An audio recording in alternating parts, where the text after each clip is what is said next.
Let's win our struggle peacefully and with honour. Diolch yn fawr.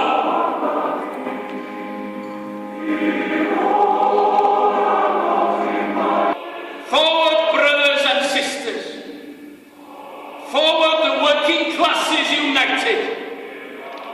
From failure to failure, yes, but ultimately to glorious victory.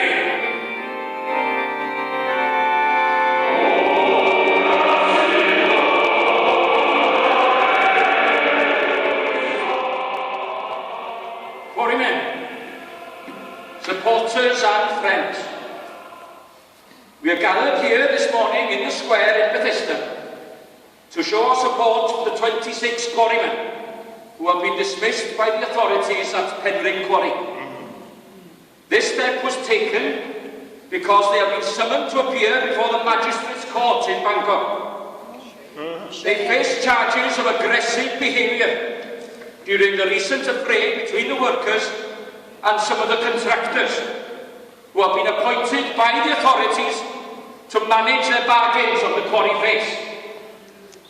Now, the law in England, as I understand it, states clearly that a man is innocent until he is proven guilty in the courts of law. The authorities of Penrhyn Quarry have placed themselves above the law of England and adjudged all 26 of them guilty before their case is heard this morning. Shame, shame. It is the court that should decide whether these men are guilty or not. Yes, brothers, the Pharaoh of Penrhyn remains on his throne. But are we prepared to fall on bended knee in front of him? Now, I must remind you that Mr. W.E. Young, the General Manager, has warned us that we will be locked out from the quarry for a fortnight if we dare to be absent today and march to Bangor to support the boys. Where shall we go then? To the quarry or to Bangor? To Bangor! To Bangor we shall go then! Last Tuesday, when the quarry opened its gates to those who were willing to turn their backs on their brothers, there were tears in my eyes at the break of day, on hearing the sound of boots once more on the road outside. It's a dream, I thought, a nightmare that I'll awake from.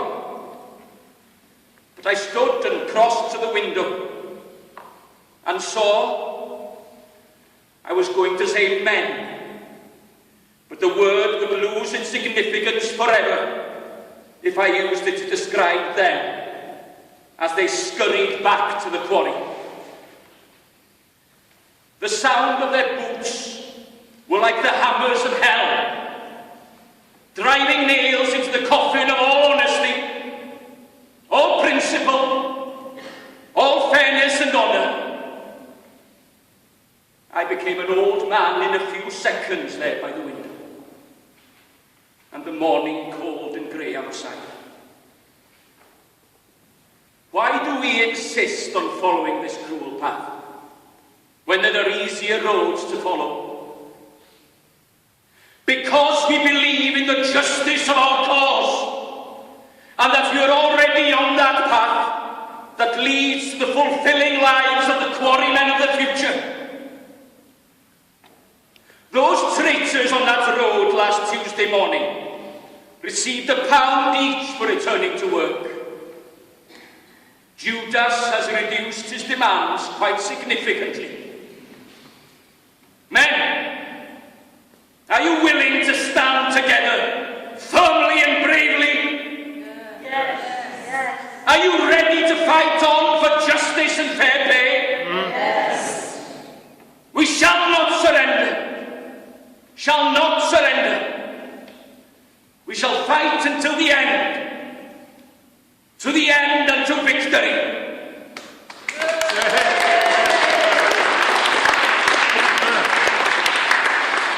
Before we end this meeting in our usual manner with a hymn, I appeal to you all to return home quietly, taking no notice of the policemen and soldiers that the authorities have sent to Bethesda. Therefore, friends, no marching,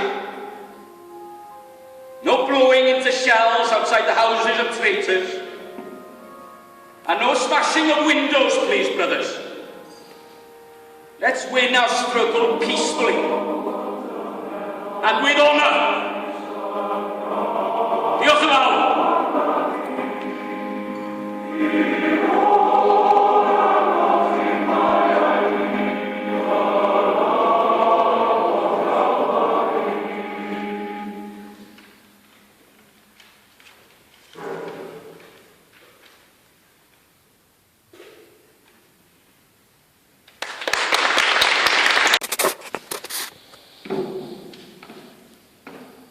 Fellow workers,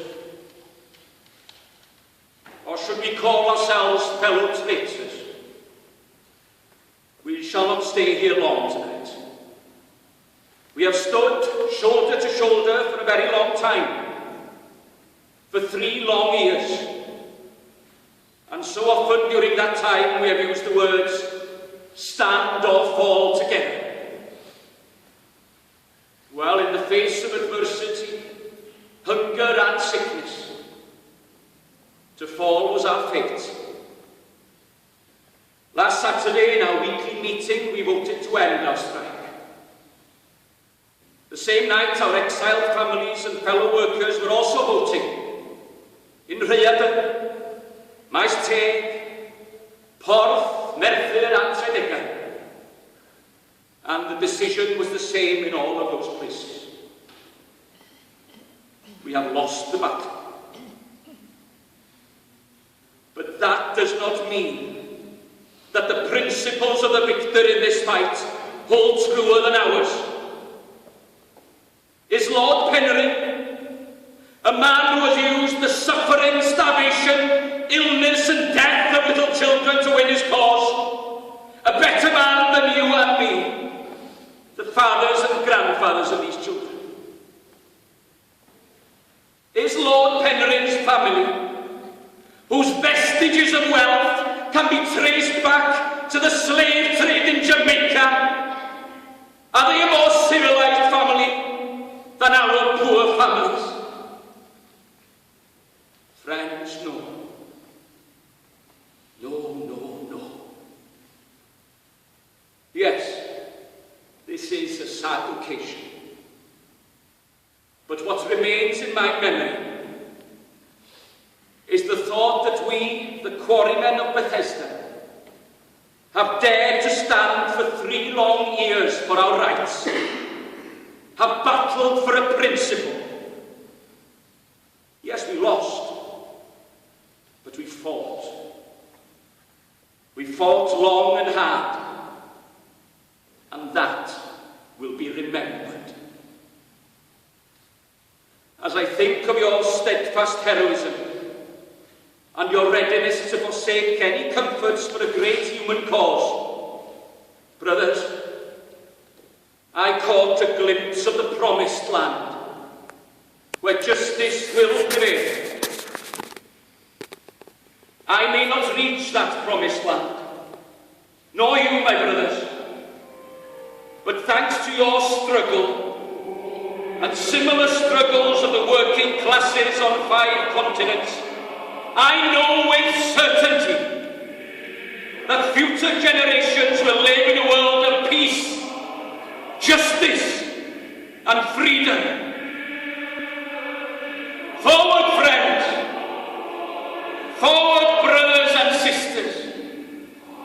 Forward, the working classes united! From failure to failure, yes, but ultimately to glory.